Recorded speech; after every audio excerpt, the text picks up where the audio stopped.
নরসিংদীতে এই প্রথমবার রুফটপ রেস্টুরেন্ট। ভাই রে ভাই, কথাটা শুই নাই আমার মনটা জানি কেমন কেমন করতেছে ভাই। আসল কথা কি জানেন, রুফটপ রেস্টুরেন্ট ছাদের উপরে, ওফ, মানে শোনার পরে আমার খুব অস্থিরতা কাজ করতেছে কখন আমি ওইখানে যাব। যাওয়ার পরে এই রেস্টুরেন্টের ভিউটা দেখবো। দেখেন ভাই, চলে আসলাম এই রেস্টুরেন্টের এই ভিউ দেখার জন্য। তারপর আর কি ভাই, এই ছাদের সুন্দর ভিউ দেখার পর এখন আমি নিচে যাব, নিচে গিয়ে নিচের ভিউ গুলো দেখবো ভাই। দেখেন এই যে নিচে একটা ভিউ দেখে, এই লোকেশন দেখে আমি তো এখানে বসে একটু ভাবসাব নিলাম। বুঝিনি তো ভাই, নরসিংদীর পোলাপাইন বলে কথা, একটু ভাবসাব না নিলে হয়।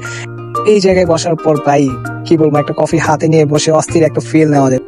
যারা নাকি আমার মতো এরকম নিরিবিলি পরিবেশ, প্রাকৃতিক পরিবেশ, সুন্দর পরিবেশে ঘুরতে ভালোবাসেন, তাদের জন্য আজকের এই ভিডিও। এই রেস্টুরেন্টের নাম হলো ইনফিনিটি স্কাই লাউঞ্জ।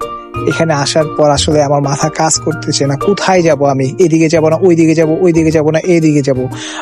এইটা হলো অপোজিট সাইডে ভাই আরেকটা ছাদ, ওই ছাদের ভিউ তো দেখাইছি, এখন এই ছাদের ভিউ দেখেন। এই ছাদ থেকেও ভাই কি বলবো, অস্থির ভিউ আর ভিউ। যাই হোক, তারপর আমি আস্তে আস্তে নিচে নামতেছি। নিচে নামার পর ওই পাশে আরো ভাই কি বলবো, আমার সব থেকে ফেভারিট যে জায়গা সেটা হলো ওইদিকে।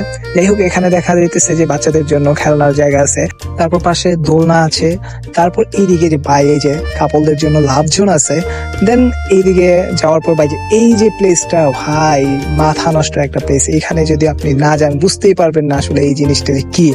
এইখানের ভিউটা ভাই উপভোগ করার মতো ভিউ। যদি আপনি এখানে না যান তাহলে বুঝতেই পারবেন না আসলে এইখানে যে কি ভিউ ভাই। পরন্ত বিকালে সূর্যটা যখন আপনার ব্যাক সাইডে পড়বে তখন বুঝতে পারবেন যে আসলে কি লোকেশনে আপনি চলে আসছেন, কি ভিউ যে পাই এখানে। তখন একটা ভিডিও দেখেন আমি করলাম, এই ভিডিওতে দেখেন আমার ভিউটা কেমন দেখা যাইতেছে, মানে অস্থির ভাই। এখানে একটু হাঁটাসাটা করলাম, একটা সূর্যের দিকে একটু তাকিয়ে, অফ এইখানে দাঁড়িয়ে ভাই সূর্যের যে ফিলটা, ও পরন্ত বিকেলে যে ফিলটা, ওই ফিলটা আমি নিলাম। তারপর আর কি একটু ভাবসাব নিলাম ভাই। যারা নাকি এখনো জান নাই, অতি শীঘ্রই চলে আসুন এখানে।